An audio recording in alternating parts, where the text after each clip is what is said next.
Hey guys, thanks for tuning in. Sean here from SGT Report. Very, very happy to have on the line Dave from the X22 Report, somebody I've been meaning to speak to for a very long time, and he's here now. Dave, how are you?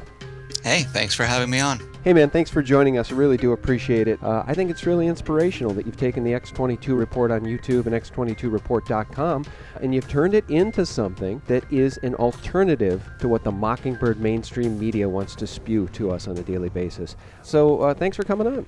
Oh, thank you. Thanks for having me. I really appreciate it, and happy to be here. Well, Dave, if you could you just give us a brief overview of how you started this venture and, maybe more specifically for the people out there listening who would like to start their own alternative news media channels on YouTube? What advice would you give those people to stick with it? Because it can be slow going at the start, can't it? Yes. I'll start from the beginning and where I came from and why I decided to start doing this. In the beginning, I worked for many financial firms like Merrill Lynch, TIA, CREF, a lot of people haven't heard of that, HSBC, Republic National Bank, which became HSBC. And I started out as a stockbroker way early in the 90s, and then I started moving into the investment systems and supporting the investment systems for all these financial firms. And in 2008, I was laid off, and I knew it was coming because I saw before a lot of people being laid off, and I knew eventually it was going to hit me, and it finally did. And I decided to make a change, and I took my family out of the New York area, and we moved to a different location.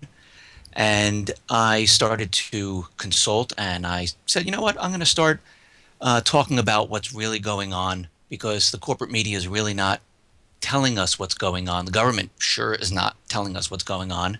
So I decided to start my website, X22Report.com, and I was posting stories, and I had a little audio blog that I did. And in the beginning, maybe 5 people listened. So I decided to go on to YouTube because I saw other people on YouTube, and I decided to broadcast that out to the world. And I wasn't really getting that great of a feedback from YouTube. People weren't really listening. I might have had 2 or 3 subscribers in the first month. And all of a sudden, it started to build a little bit. More people were listening. And I decided to extend the time that I spoke. I included more information. And I go through, the economics of what's going on in the country, around the world. I go into the rights of the people,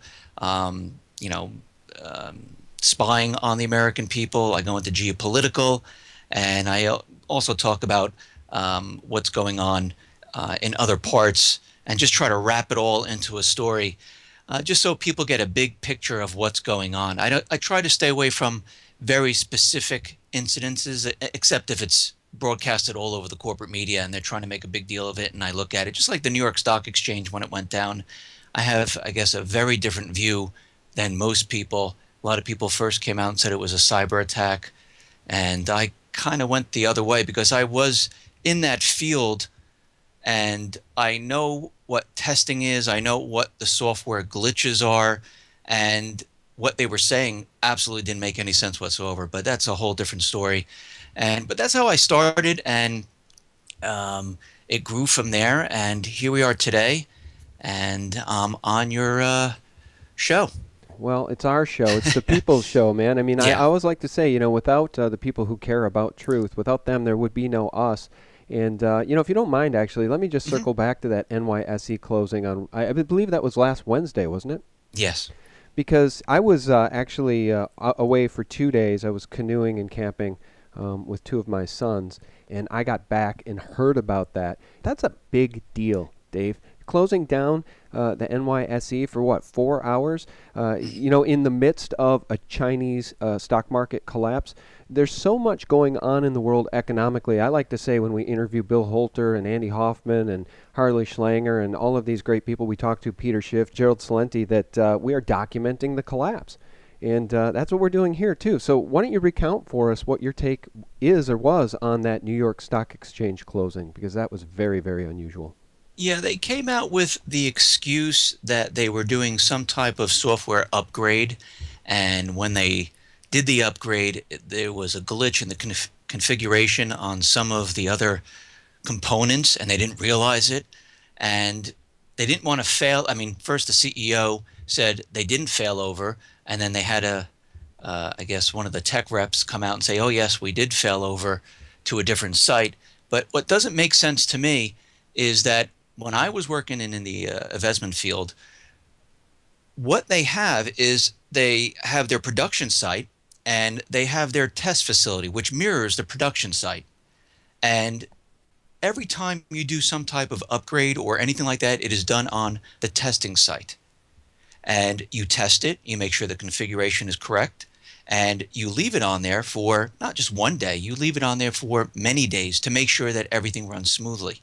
And then when you're finished with that, you take whatever upgrade you're going to do and you move it to production. Now, what struck me as very strange is they were saying they were doing this for July 11th. Well, that's this weekend. And they were doing the upgrade during the week, during the trading week. Even if it was at night, it's still during the week. Now, whenever we did any type of upgrade that was major, it was always on the weekend. It started Friday night, and we took it through the weekend to make sure we took it from the test facility over to the production to make sure everything was fine. And that struck me as very, very strange. You would never do what they're talking about. And what I really think happened here is the Chinese market was coming down. Now, I don't think that was an accident. I don't think that was natural. I think something was being done. It could have been some type of cyber attack from the United States, because we have to remember this fall, the Chinese, they want their yuan included as a reserve currency in the SDR. So they're looking at it now. They're going to make a decision. And we know the United States doesn't want this to happen. So I believe they were trying to bring their economy down. And at the same time this was happening, I think it had an effect here because people were getting nervous. And I was hearing other type of rumors that there were certain stocks that people had to look at, make sure nothing happened. And then all of a sudden, boom, the market came down and they just shut it down. And we know the New York Stock Exchange, the BATS, NASDAQ, they all have kill switches. Right. They were all included, and they can shut it down at any point in time. And as soon as it happened, they removed whatever trades there were, and they kept it shut down until the end of the day, where they brought it back up, where there was only like an hour or so, or maybe even less, for the market to be open. And then the next day, everything is fine. The market shot back up, and you have to remember, this was on a down market. We were down like 250 points already, and it was falling fast when this occurred.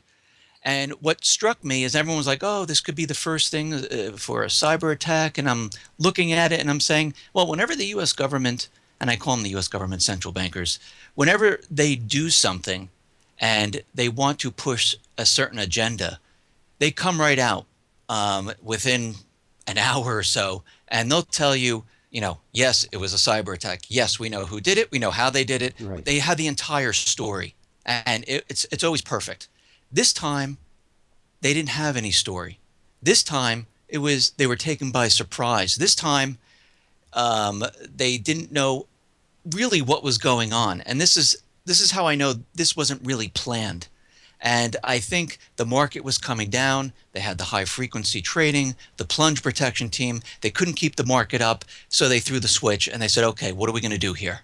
And this is why they removed all the trades. They stopped everything.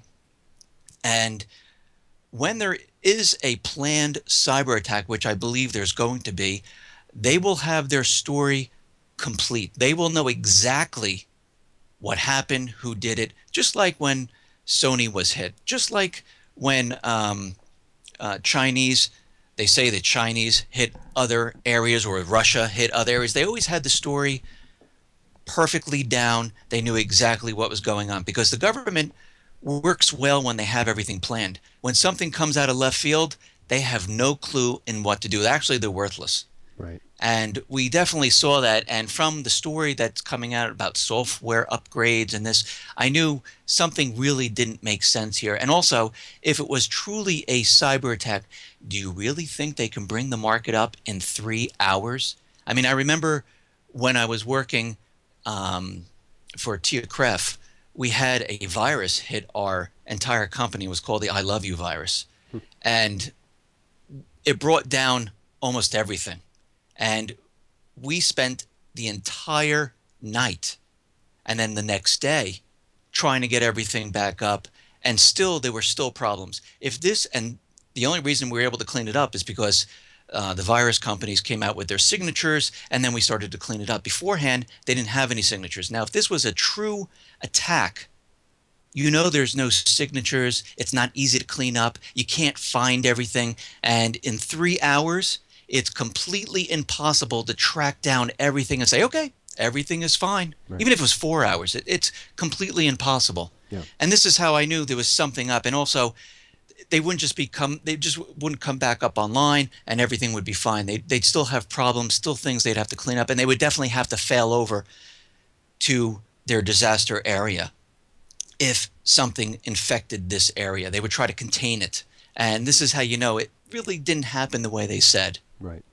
Well, I couldn't agree more. And, specifically, we see this happen time and time again. We saw it on 9/11. Who could possibly know who hit those towers and brought those towers down but the talking heads on CNN, Fox News, and ABC News, of course, knew it was Osama bin Laden. Only Osama bin Laden could have the funding. Only the well-heeled and well-funded Osama bin Laden and Al-Qaeda network could have pulled this off. It could not have possibly been some secret rogue part of the government or intelligence agencies working in concert with each other to bring the American people to wars that they previously wanted no part of. You're absolutely right. And, as we document the collapse, Dave, I just wanted to mention the fact that, as we saw what happened with the NYSE mysteriously closing for 4 hours, I've said the end could come like a thief in the night. And I don't think the American people believe that. And I think a lot of our listeners are probably getting a little bit tired of that narrative because this system seems to just stay stitched together forever. Like it's never going to come down because the powers that be have so much power.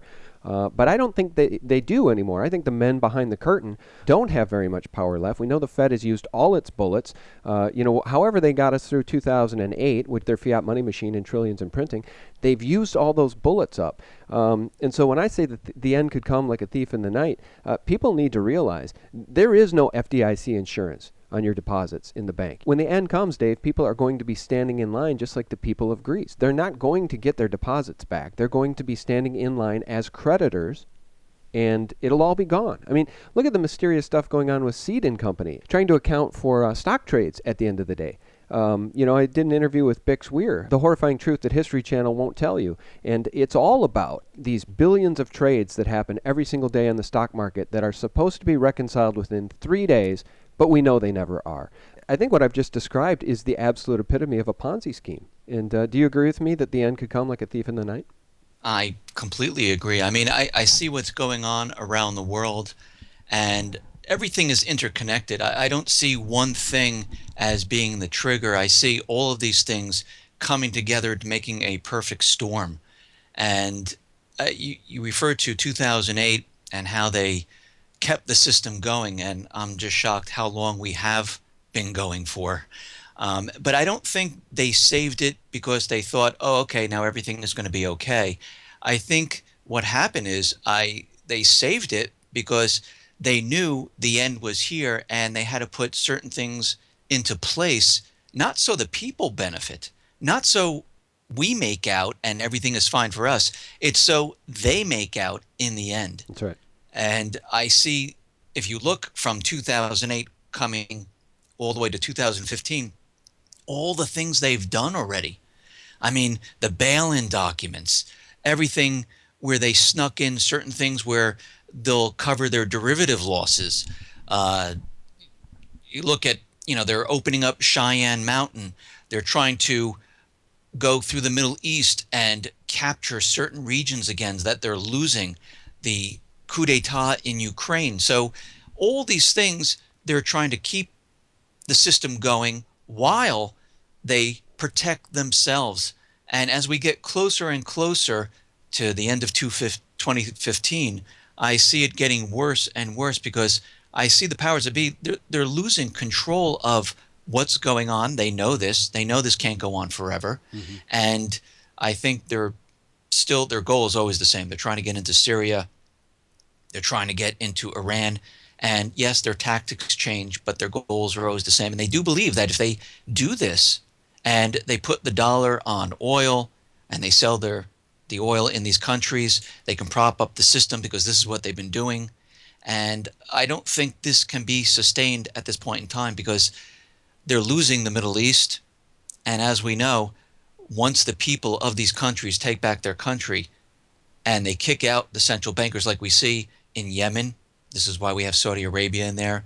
We look at Libya, we see there's a people's government that kicked out the puppet government in Libya. And now the puppet government's saying, listen, and this is how you know that they only care about their oil. They only care about the central bank. They only care about the dollar on their natural resources because they throw out there, oh, if there's any tanker that's approaching the ports here and you're selling the oil not using the dollar, we will fire upon it. We will not let it approach. And you can tell right there and then that is an indicator showing that, yeah, that's what they're protecting. They don't care about the people. They don't care about any of these people in these countries.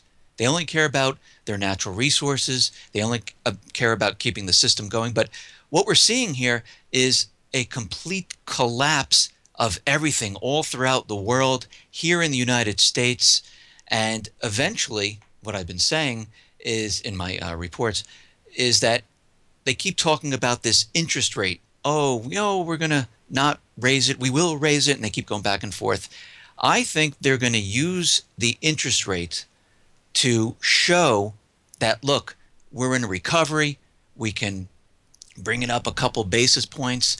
And once that occurs, they know the entire system cannot be sustained as they raise interest rates. We saw what happened back in 2007 going into 2008 when they increased the interest rates. People just left their homes. Things started to fall apart. And they already know this will happen. And I think they're going to use this. And then all of a sudden, something will happen in the country. Something will happen around the world, which they'll blame it on another group, another country, and they'll blame them for the cause for the entire economy coming down. And I definitely see something like that occurring. And and I see that they're continuing with the illusion that we're in the recovery. And I know that all these numbers that come out, all the statistical numbers, unemployment, GDP, inflation, they really make no sense whatsoever. They don't correlate to what's really going on in the economy with what's going on in retail, what's going on in the housing market, what's going on in the auto industry. And we see at this point in time that it really makes no sense because I say to everyone, let's use common sense for a second here. If we're truly in a recovery and everything is absolutely fine, why back in 2009, 2010, 2011, when unemployment was much higher, and of course that's the government employment numbers, and they were only, 8, 9, 10%, why was the economy doing better? We didn't have the same stores closing. We didn't have people being laid off from the mortgage departments yet. Holiday seasons were still doing okay. And as we went further out into 2013, 2014, 2015, when the unemployment number came down to 6, now it's at 5.3%. Why did more stores close? Why did the holiday season get worse with sales? And people say, well, that's because we have the internet. Well, if that's true, then Cyber Monday would have been incredible because we saw Black Friday in 2014, terrible. Cyber Monday wasn't any better. We would see a direct correlation of everyone leaving the brick and mortar shops and they would be purchasing online, but we're not really seeing that. We're not seeing any of that. We're seeing more and more people being laid off from major corporations, stores closing, and we have thousands of stores closing, going out of business, and we see people being laid off. So when we look at this, it makes no sense. Then people are saying, well, the unemployment numbers are definitely 5.3%. Well, if that's true, then why are all these college students coming out of college having a very rough time finding work? I mean, I have relatives who graduated and they're having a very difficult time finding work. They're still living with their parents. They have part-time jobs Hmm. and they're modifying their student loans. Now, if it's true that everything is fine, why are the students allowed to modify their loans? It makes no sense. And they're continually saying, well, if you don't have a job, you'll have no payments then. Then we'll stretch it out. You'll have no payments. Everything will be fine. And when we look at all this, we say, wait a minute, something doesn't make sense here. Everything doesn't jive together. It makes no sense. And when I look at all this, I say, yeah, you know something, it doesn't make sense because when I look at the real estate industry, it's really starting to remind me of 2007 and 2008. Of course, Kay Schiller is out there saying, yes, prices are leveling off. We hear sales are incredible for existing homes, new homes. And I say, okay, you know what? I'm going to pretend I believe them. So I go on to like Zillow and I look around and I track different homes all across the country. And I see that prices aren't going up. Actually, prices are dropping now. And this is the hot time of the year for real estate during the summer months. You know, kids are going to start school in September. People want to get in their houses. It's nice out. Flowers are blooming. People put their houses up for sale. It's easier to move because it's warmer weather. And when I look around, I see houses on the market for 60, 90, 120 days. And this reminds me, because I remember, because I was selling my house in 2007, going into 2008, and it was a complete disaster. I see traffic drying up. Now, everyone writes into me and tells me, oh, no, not in my area. No, it doesn't happen in every single area exactly the same. Because I remember when I was in New York and my sister-in-law was in Florida, I spoke to her and I said, wow, traffic just completely dried up here. There's no one even coming looking at the house. People are dropping their prices. And she said, well, everything down here is fantastic. Oh my God, I can't keep up with the amount of contracts. 6 to 8 months later, all of a sudden that market completely fell apart. And I'm starting to see the same signs once again. Everything is starting to fall apart and it's happening in certain areas and it's starting to spread very slowly into the others. And it looks like it's a complete repeat of what happened in 2007, 2008. But what's going to happen now, it's going to be much, much worse because as we know, a lot of people foreclosed, short sale their house, they lost their jobs, they lost their wealth, they lost their credit. And the remaining people, this is going to be very difficult for them when this whole thing completely falls apart. I just interviewed Chris Duane, and he was telling me about the auto industry on how they bring more and more people in with those people that are in the subprime market, and they keep relaxing the requirements, and more people come in. And we definitely see this is a way to build and push out more and more debt because you have to remember these central bankers, the Fed, their product is debt. That's what they sell. And they have to continually push the debt out to more and more countries to keep this system running. And it seems like they're having a tough time doing this, especially now with China, with the BRICS, the AIIB, and Russia. It's getting very, very difficult to do this. But so what we're seeing right now is a complete collapse of the system, and the U.S., the Fed, they're continually trying to convince us that everything is fine. And they did this back in 2008 where they said they weren't forecasting a recession. And they said this in the year that we had the recession and the stock market crash. And we know whatever they say is really the opposite of what's really going on here. Right. And I don't see any way out of this. I say I don't know exactly when it's going to hit, but I know that it's coming very, very soon. And I don't think they can keep the statistical numbers and what's really going on in the world and in the U.S. together anymore. I think they're starting to separate, and we're starting to see the statistics from the U.S. and the real economic indicators move apart now, and people are scratching their head going, Yeah. I really do believe something's wrong here. Yeah.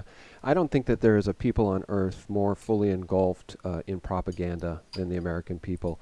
And, I tell you what, I want to circle back to something you said that resonated with me. And you said not for the people. None of this is for the people. None of these systems put in place, none of this legislation put in place, nothing the powers that be are doing are for the people. And I couldn't agree with you more. I often say, Dave, that at this point in human history, it's the people versus the banksters. And it is a fight for our very lives because these people are hell-bent on destroying us. And it seems to me that, with all of the things that are really bad in the world that we care about and we report on at SGT Report, from geoengineering to engineered drought, to Fukushima, which, there's nothing being done about Fukushima, to GMOs and Monsanto, to an empire of debt and a collapsing economy. Among all of these things that we're concerned about, comes this, and I think really maybe even worse than the bankers, and I want your opinion on this, is the Pentagon in this war machine. And I have to ask you, what entity has taken over our government that allows the Pentagon to release this document? Last week, Pentagon concludes America not safe unless it conquers the world. The Pentagon has released its National Military Strategy of the United States of America 2015. This report tells us that war with Russia is our future unless Russia agrees to become a vassal state like every country in Europe and Canada, Australia, Ukraine, and Japan. Otherwise, the neoconservatives have decided that it is impossible for Americans to tolerate living with a country that makes decisions independently of Washington. If America cannot be the unipower dictating to the world, better that we're all dead. At least that will show the Russians. These people are insane. Honestly, they're insane. There's an entity that has taken over this government, the Pentagon, Washington, D.C., that is insane. Are they Marxists? Are they neocons? Are they Zionists? Is it the Jewish lobby? Is it all of these things combined working against the people? Because it's complete and total madness. Anybody with common sense knows we're on the wrong path. And I don't know how to stop it. What would you say is the ultimate enemy of humanity at this point? Is it the Pentagon? Is it the banksters? Is it both of them working together? I personally think there's many different agendas here. There's just not one in our government calling the shots, and that's a huge problem. I do believe the driving force is the central banker, because when I saw that document, I saw, the same exact countries, Russia, China, North Korea, Iran, and it seems like it's always the same players. And it seems like it's those countries that are not following the central banking of the private Western central bank world. And those countries that aren't following this, those are the enemies. Those are the countries that, no, they have to listen to what Washington's saying. They have to do what we're saying.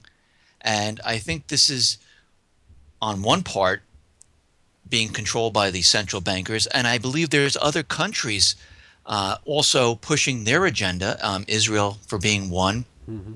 We know they pay off a lot of the senators, and they're pushing their agenda in the Middle East.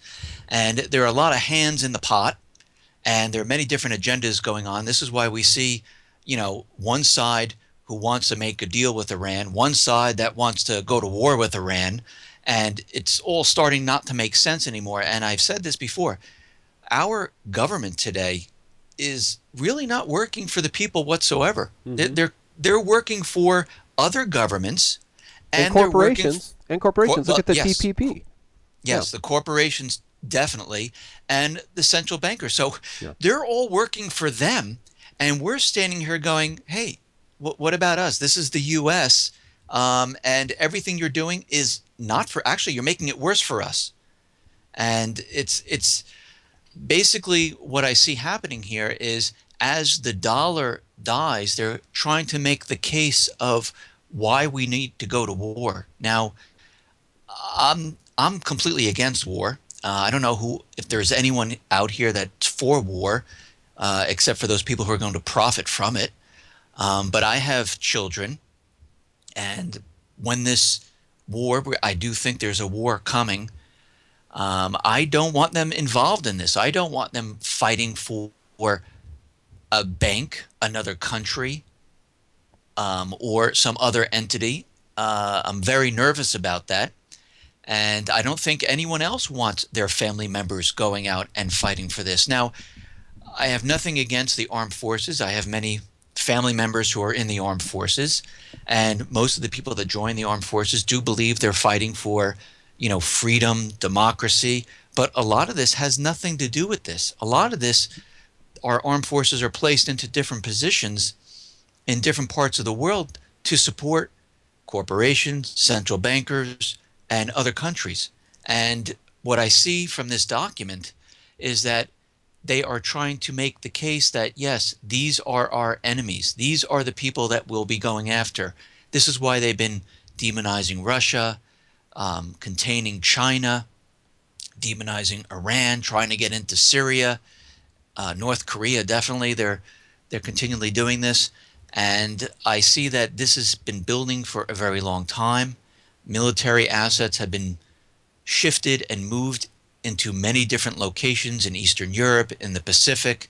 And I've been watching this very carefully, and all I see is more troops, more military assets, more positioning containing these two areas. And they're not doing it because they want peace. They're doing it because they're definitely preparing for something. And I see at this point in time, as the dollar dies, as the system completely falls apart, they want it to look like another country. It could be Russia, could be China, North Korea. Doesn't make a difference, because all the players are all going to fit together, and those are the people they're going to be going after. They want it to look like they started it, and this is why we have to go to war. And we're doing it for freedom, democracy, and the American way, which we're not. We're doing it because their system fell apart. They don't know how to keep it going. And we're fighting for the central bankers. And I do believe that when this is all over and, they come out of their bunkers, they're going to want to restart the system once again, just like they did back after World War II.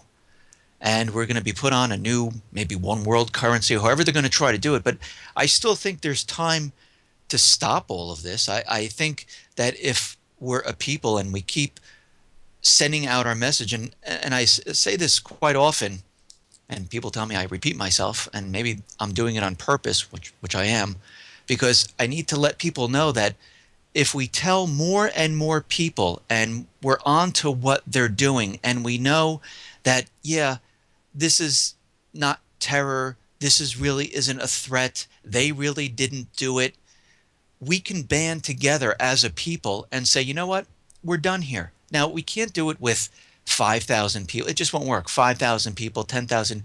We need millions of people, because as millions of people come together, this is a show of force. And when my kids were younger, I referred to The Bug's Life and how the grasshoppers, there were only like 10 or 15 of them. If you haven't seen them, they were the bullies. And then there were, thousands of ants. And they learned if they band together, they can, control the situation, and they can force out the bullies. And I believe this time will come. I think there will be a moment in time, just like back in the Revolutionary War. There was a moment in time. It was perfect in time. These people came out together at the right time. And I believe we're doing the same thing right now, because if you noticed, we've had the corporate media, which is controlled by, governments and corporations. The central bankers have the control of the creation of money, but the people have control, as of right now, the internet and the new media, independent media. And we're at the beginning phase of sending out the message to everyone saying, listen, this is what's going on. Wake up, and we need to band together. Now, everyone's like, well, we have to do it now. We have to do it now. I don't think this moment right now is the right time, because I don't think there's enough people who are ready to commit. I don't think there's enough people ready to say, okay, yeah, I see what's going on here. But this is only phase one. This is how it begins. Just like if you go back to our founding fathers, they started talking with each other, saying, okay, this is what's going on here. What are we going to do? And they didn't have the internet, so they passed their information back and forth. They used ciphers to encode it so the British government couldn't read what they were doing. They were making plans. We're doing it today. We're doing it with the internet. Actually, we can reach more people than we could ever reach. And if you notice, the independent media, your channel, my channel, you name it, all these people out there that are continually talking about what's going on, we are reaching more and more people. And as more and more people come awake and more people listen to the message, eventually, when they decide, okay, here's the event, here's the country that we're blaming it on, I'm hoping that we can rally enough people together to say, we know what you're doing here. And you know something? The American people are not going along with it. Right. We're done being afraid. You can't scare us anymore. Right. And I truly do believe that there will come a point in time that these government, I like to call them government employees, I don't even like to call them government officials anymore, they're going to need to step down. Is it going to be that easy? Most likely not. But I do believe we can do it in a peaceful way. I do believe we can come together as a people. And more people there are, it is a show of force. And I'm hoping one day, soon, that this will occur. Yeah. Yeah, I agree with you to the extent, too, that, the powers that be use fear as a control mechanism, and that isn't really working very well for them anymore because so many people, whether you know about all the things of which we've just spoken, whether you understand central banking, whether you understand what the Federal Reserve is and when it came into being back in 1913, whether you understand what a fiat currency is, even those who don't understand all of these things, they may not even understand what a false flag event is, Dave, but there are people waking up because of the overreach of these fascists. And, one good example of that is SB 277, this mandatory vaccines tyranny over in California, where Jerry Brown is saying, despite millions of people, despite hundreds of thousands of people in California saying, hell no, you're not going to inject our children against our will.